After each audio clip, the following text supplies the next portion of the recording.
It's crazy to think about, but we've been in an app economy for 2 decades, and at this point, it's ripe for change. My guest today discusses how apps may be dying.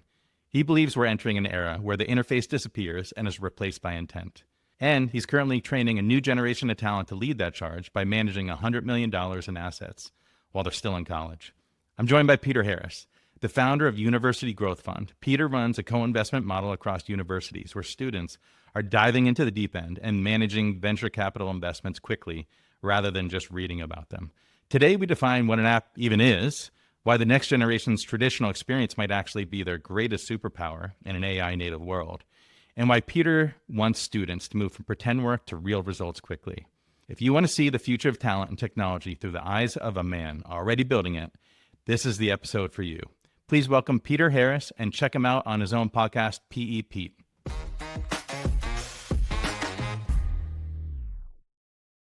Peter, thanks so much for being here.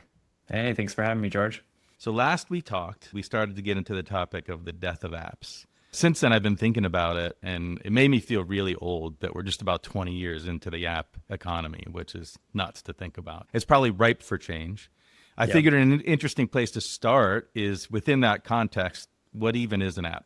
Yeah, that's a great question because it can mean so many things, right? I think at its core, it's software that does a task for you, right? Today, what that's meant is that it's a pretty prescriptive, if then kind of outcome, right? If I create this trigger, I get this outcome, and that's embedded into software that does that task for us, whether that's everything from editing photos to entering in data to running calculations and outputs. It can go on and on and on from there, right? Mm-hmm. I don't know. What do you think? Is it something more than that or different? I guess first and foremost, I think about it from a user experience perspective, right? It's this window into a set of functionality, right? And I think more times than not, it also comes with a little bit of a walled garden, right? In that, like, this is the world that you're playing in. I remember when I, started, putting all automations into my home, I kind of wanted one thing to rule them all. But then I became pretty actually comfortable with the fact that, hey, the app that controls the security of my home is going to be different from the app that controls the lights. And the HVAC is different from that, and the garage is different from that, right? And so now I've got a handful of quote unquote apps, but the intentions of what I want to do is kind of transcends those apps, right? Yeah. Well, it's some job that to be done, right? Mm-hmm. And I think historically, especially prior to AI, it's been very prescriptive in that we had to run off these if-then statements, and that created these walled gardens. Due to the nature of how programming occurs, you kind of had to take the user down a very prescriptive path to get whatever job done that they had in mind. Yeah. Remove the number of clicks, make it as easy as possible from a user experience perspective. And then, or do you, and why do you think that they're dying? So there's a lot of reasons, largely driven by AI. I don't know that apps are dying per se and that we'll never use apps. I just think that the number of shared experiences with an app will sharply decline. And part of that's because apps are so kind of historically have been programmed to be so linear, right? It's this, if this happens, then do this outcome. You had companies that would try to build an application that was simultaneously as helpful as possible to their target customer, but still broad enough to attract a large number of customers. So you only ever got to 70, 80% of what would be an ideal application for a customer. It was too expensive and too hard to build software that got you into that 90, 95, 98% for all of your customers, right? And being able to build it, maintain it, support it, all of those things was just cost prohibitive. And that's what SaaS was really built on, was this idea of we can get to 80%. And 80% is still a really big market, and it's still really useful, and we can build interesting businesses there. I think what's happened, and what's been really interesting, is over the last 16 years that I've been venture investing, the cost to start a new company, and especially a software company, has just dropped dramatically, even before AI. So it used to be that you had to buy, you had to invest millions of dollars into your own servers and switches and build out your whole backend infrastructure just to host a website. Before client number one, Right, before client number one. And now, like within minutes, you can be up and running on the cloud. And new programming languages came out that were easier to learn, that were faster to deploy. There was more infrastructure applications out there that made it easier to deploy faster. So we've already seen an explosion in applications, and you can see that especially on like platforms like the app stores for mobile devices, where there's literally like millions of applications that have been built. But I think like the new challenge is with AI, where I can build an application that used to take 6 months to a year to build, and I can build it over a weekend, basically for free, is going to create so many applications that any one application will effectively be dead in terms of its ability to attract a large market. But the benefit is that each of us individually or companies individually will be able to get applications that get to that 95, 98% like perfection of what they actually need in order to be successful. So I think that's one piece of it. And then I think another like big driver is this concept of agents and agent swarms. It used to be that you would need software. I mean, you think about your IoT situation, right? You've got multiple apps. Part of the challenge there is that in order to create a seamless, reliable solution, each of those apps needs to be deeply integrated with the end hardware. And that makes it difficult to build an all-in-one solution, which is why, it's something I've always hunted for, but seems very elusive. But in a world of AI agents, you could easily have agents that just go out and interact with each of those applications or each of those devices individually, and then pull the data back together, analyze it, and give you the ability to work with it almost as though you had 10 versions of yourself that were going out and doing the actual work of interacting with the applications, triggering the things you cared about, and then reporting back to you on what's next. Sounds horrifying, thinking of 10 other versions of myself out there in the world. To make that work, though, do the walls of the gardens need to move? Like the monetization strategies need to change? I think so, because I think if they don't, they're ultimately going to just be disrupted. Yeah, I mean, if you're Apple, you had this amazing like gate where if you wanted to be on Apple's devices, you had to pay the toll, right? 30% or whatever it was, or is, depending on the company, of your revenue goes to Apple. I don't know that like all of a sudden that matters as much anymore if an agent can just bypass, the apps that are on your phone. If it can just go onto the web, pull whatever it is you need and bring it back to you and act on your behalf, right? I think Apple's got to figure out what that new monetization strategy looks like, as does Google and everybody else. The other thing that we're seeing already is a significant shift in pricing with startups. The traditional SaaS business model was a phenomenal model, right? It was high margin, high repeatability. So SaaS was this like amazing business model, right? Where you could forecast out for a long time period what your revenues were going to be like.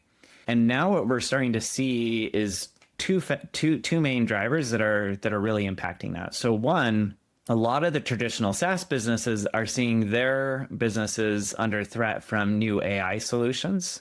Those AI solutions, though, are built on the large LLM models. They have to pay basically a toll back to Anthropic or OpenAI or Grok or Gemini in order to run their business, which is putting a lot of pressure on margins. And then simultaneously, when they're going and selling to their customers, those customers in many cases are reluctant to pay and sign up for, multi-year contracts anymore.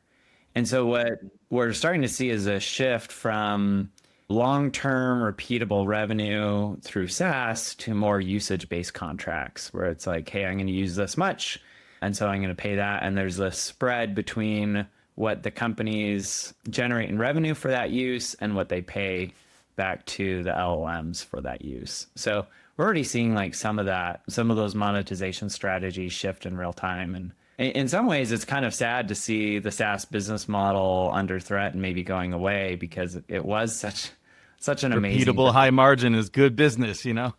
business. Yeah. Do you have someone in your portfolio right now that is like, you look at them, you're like, man, this would have been so expensive 5 years ago. They're just able to do it so quickly and monetize in a different way. The deal that comes to mind is a company here in Utah called Vose. And what's interesting to me about Vose is the technology that they have is good. It's a note-taking tool of which there are many out there, so that's not unique. But what it does is it helps sales reps specifically in kind of more industrial, blue collar fields sell more product. So when they're meeting with a customer, it's listening and then it's deeply integrated with the ERP system on the back end and can identify in real time and make suggestions about what types of products that sales reps should be selling to their customers. And this is an industry that's just never really adopted software before. It's all been, handshakes and note and paper and pencil. Tribal knowledge, like so much. You got someone who's been working there for 30 years that knows where Yep. everything is, right? Yep. Well, and you think about like these sales processes and the types of products they're selling, like their quotas are in the millions of dollars because they're selling, heavy equipment.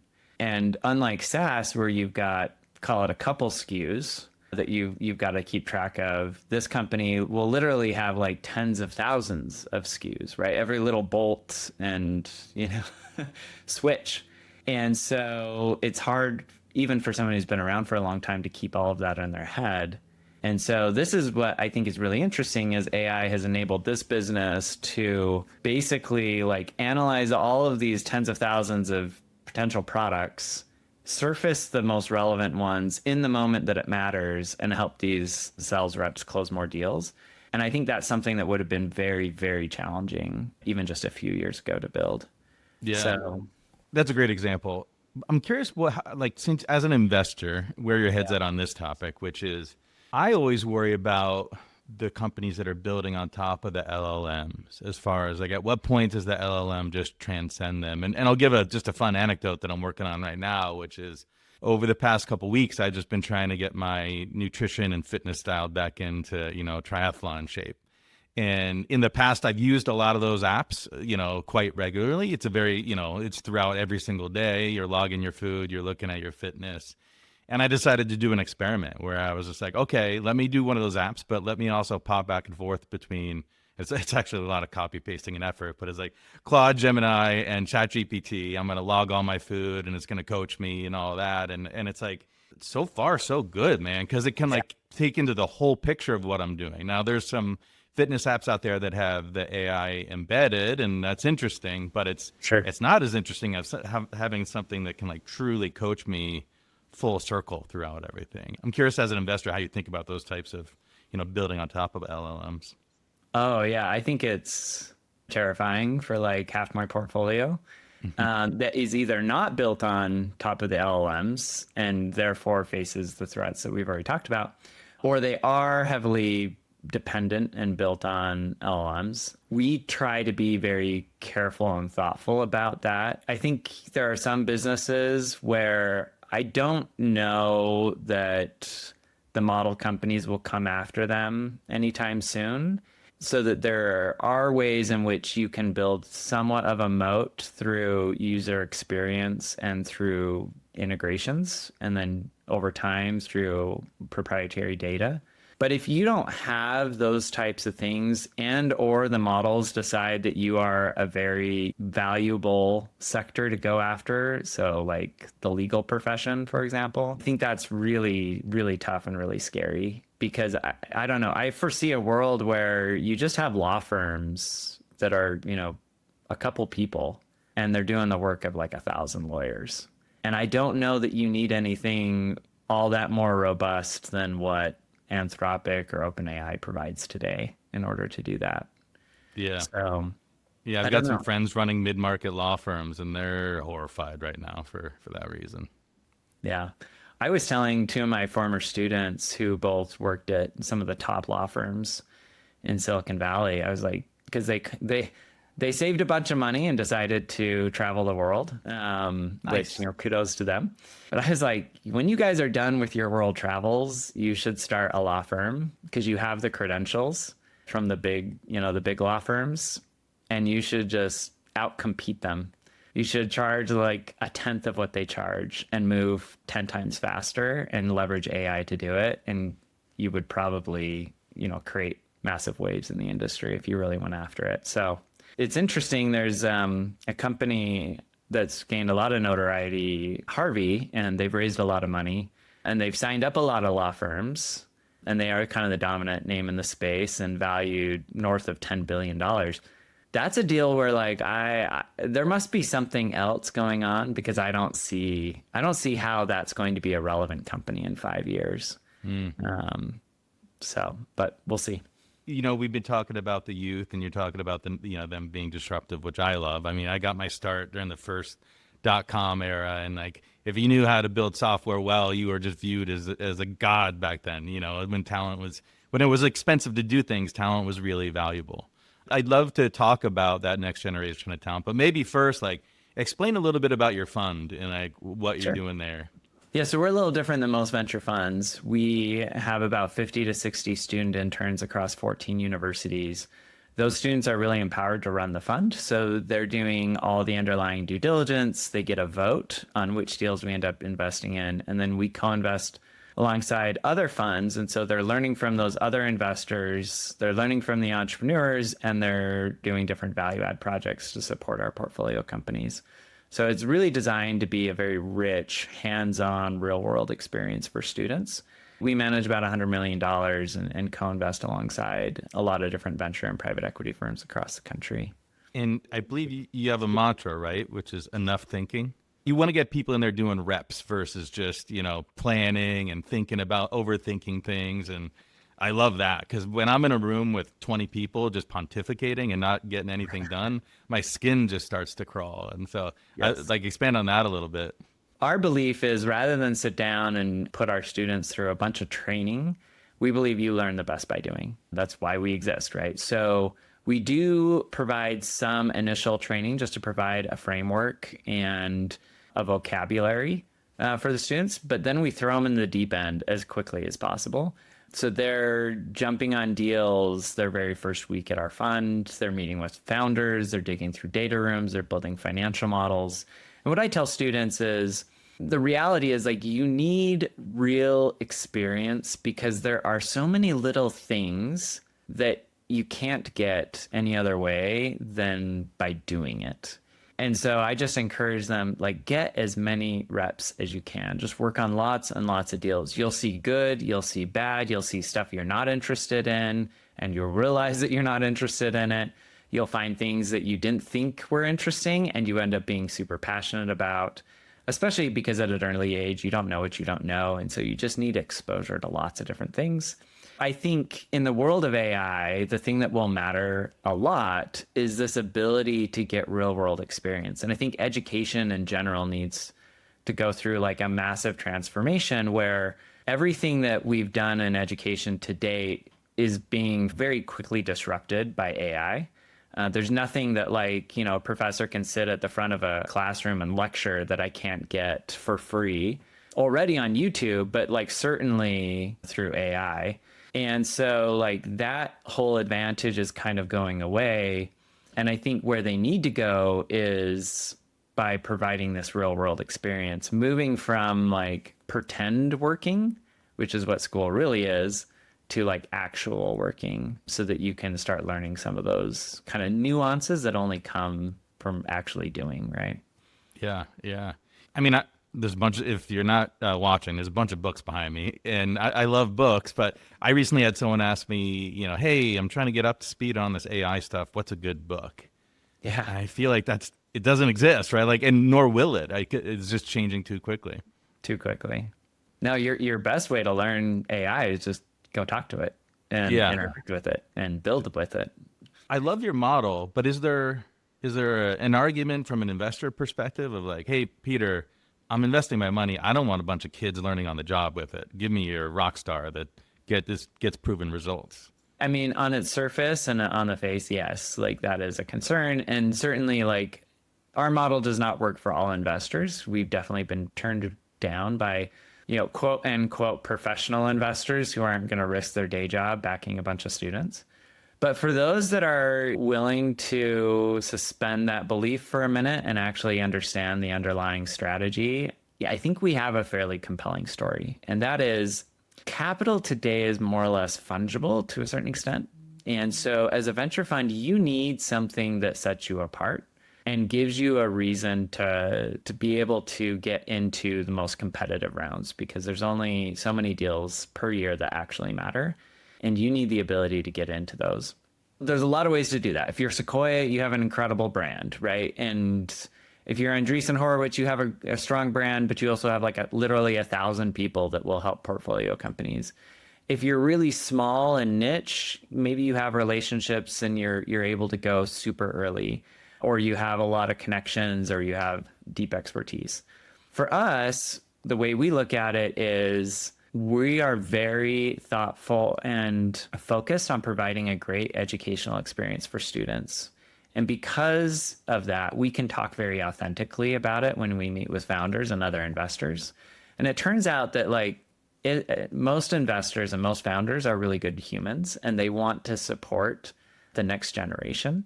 And the idea of taking capital in exchange for giving back is kind of this really novel concept and allows us to go get access to deals that we wouldn't have access to if we didn't have our student program.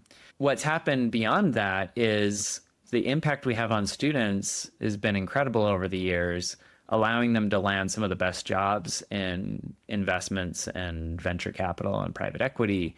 And those same students are now, they recognize they would not be there were it not for our program. And so they're incredibly loyal and sending deal flow back to us. And so, for example, our OpenAI investment that we made a number of years ago was actually sourced through one of our former students who brought us into that deal. And so, yeah, on the face, it doesn't make sense to entrust students with millions and millions of dollars. But on the other hand, I think we actually have a unique value prop relative to other funds.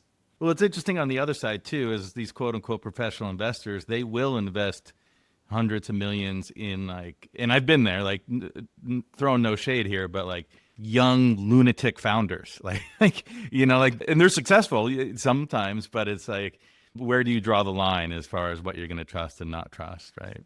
Yeah. Yeah. I'm curious, since you're so plugged into this next generation, what have you been most surprised at from them? I think maybe the thing I was most surprised about is just how they are engaging with AI. Fairly early on, a lot of our students were already using AI as a personal coach in all areas of their life. So we're talking making important career decisions and making relationship decisions and you know what? I do deserve better. You're right. It gets a little dangerous, right? Yeah, it can. And I don't necessarily know that I'm saying that it's good or bad. It's just interesting that they are, right? That they're like, should I be with this person or not? Or how do I communicate with them or not? That's been kind of surprising, just the level of almost immediate trust in these models. The other thing though, and I've been encouraging our students is hey, you need to get super proficient with these models and start building with them. And I've had several students who've taken me up on that challenge. One of which I was just chatting with the other day, who he's Muslim and he built a prayer app that blocks all distractions on his phone during prayer times, put it on the App Store, and it's currently generating real revenue every month for him.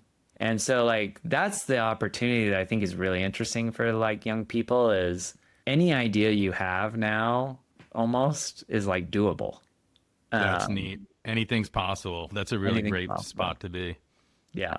And so if you're ambitious and you're excited and you're full of ideas and optimism, which so many young people are, I just think it's going to breed all kinds of amazing outcomes and startups and ideas and so forth. So I'm excited about that part of it. Yeah. Well, I mean, historically, that toughest part of being a founder is that the self-doubt, the people around you doubting you just to get going, right? And if that bar can be lower, then we can probably untap a heck of a lot more interesting things just as a society, I would hope. So this more AI native generation, are there skills you're seeing that they're missing that they really need? So I think this gets back to what I was saying earlier around experience. I think this is the first technology wave where, in general, I would say younger people are at a disadvantage relative to older people because older people have more experience, and that experience translates into being able to leverage the models better, right? You and I, when we interact with a model, have enough experience to know when the model is hallucinating, when it's going off track, when it's not really aligned with what we're looking for, and being able to pull it back in.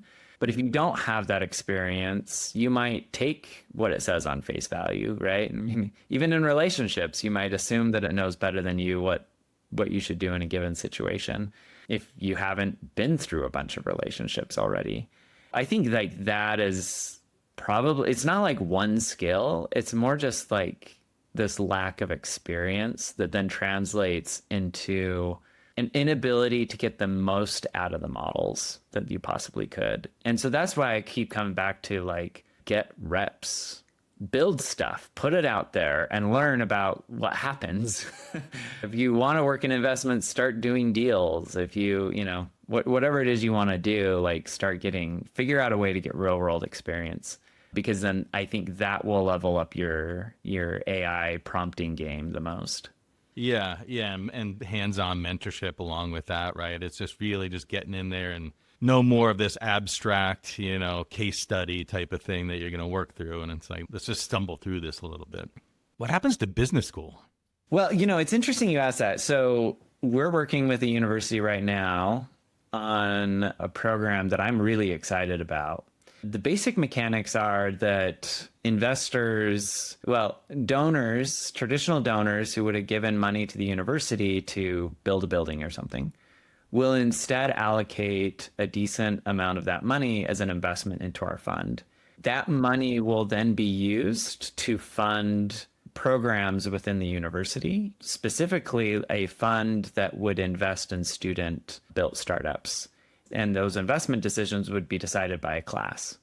And so now you could have a class of like 45 students that's making small investments, call it $10, $20, $30,000 per investment into small student-run startups where they're probably using AI to, vibe code something and they need some money for sales and marketing. And in that way, you're impacting 90 students a semester with real-world experience, where they're getting outside of, the traditional classroom and lectures and actually making investment decisions, doing analysis, building companies, and so on and so forth. And so I think universities that are really smart are going to shift to this, like, let's create a safe accelerator, incubator type environment where students can get real world experience, but do so in a way that's safe and not career jeopardizing. And by doing that, when they graduate, they're like, yeah, I've got a portfolio of things I've done and I can hit the ground running in a way that wasn't possible before. Yeah, that's exciting. I think the answer to this one's probably obvious, but it sounds like your overall outlook for the next generation of talent is optimistic. Yeah. I mean, optimistic, but with some caveats, right? Yeah. It's going to be a challenging labor market from a perspective of like getting a job. But I think it'll be a tremendous opportunity for people that are a little more entrepreneurial and that are willing to like go out on a limb a little bit more and start something on their own. All in all, like optimistic, but I do think it requires a bit of a mind shift for most people. And even if you get a job within a company, you're just going to be asked to do more with less and to leverage AI. And so you almost have to be like a founder within a large company, managing, teams of agents and building applications that work for your specific use cases and needs and so forth. So, yeah, I'm envisioning a future where you can go do your gap year and travel around Europe. But while you're doing that, on the side, you can, since the barrier to entry is so low, you could be building out a portfolio of real tangible things so that when you come back from Europe and you found yourself a little bit, you've got that portfolio that you're talking about, right? That you can jump into the job market with. So that sounds exciting to me. Yeah, for sure. Peter, I could talk about this all day with you. I like to finish these on a fun question, which is in your life, in your career, anywhere, what's the best advice you've ever received? I'm a big fan of this principle, and I don't know that there was one person that gave me this advice, but just like a confluence of a lot of people and experiences. You should always be looking to create win-win-win outcomes. And there's a lot of reasons for that that are actually very like selfishly motivated. Probably the biggest one though is that when you create a win-win outcome with somebody else, they want to play the game with you again. And when you play the game with somebody again, it gets better. It compounds. And you get to play again and again and again. And the results compound again and again and again over time. And as we know, like compounding interest, as Albert Einstein says, is the eighth wonder of the world. I think like that's like the biggest, potential rewards that you can get is where that relationship is just compounding over time and gets really, really big and very, very, lucrative. And however you want to define that, whether it's, personal relationships or business relationships or what have you. And I think so often, like in business, especially, we look at relationships and we think of them as being very transactional and, one-time played games. And like I win, you lose. But I don't believe that it has to be that way in like 99% of cases. I think it's just that we lack some creativity in how to identify, a better outcome for everybody. That's been like a guiding principle in a lot of my life. In a lot of ways, what's unlocked what I get to do today, which is what I love, which is working with students and teaching them and making investments in companies and all of that, because we've created University Growth Fund is like in its core a win-win-win, right? Students win because they get this amazing experience. Founders win because they get capital, they get additional support, and they also get to feel good about supporting students. And our LPs, our investors, they win because we're getting access to really great deals. And so it just kind of win-win-win for everybody and has allowed us to build something really special. I love it. It makes the journey just as fun as the destination. Peter, thanks so much for being here. Really appreciate it. Yeah, this has been a really fun conversation. Thanks, George.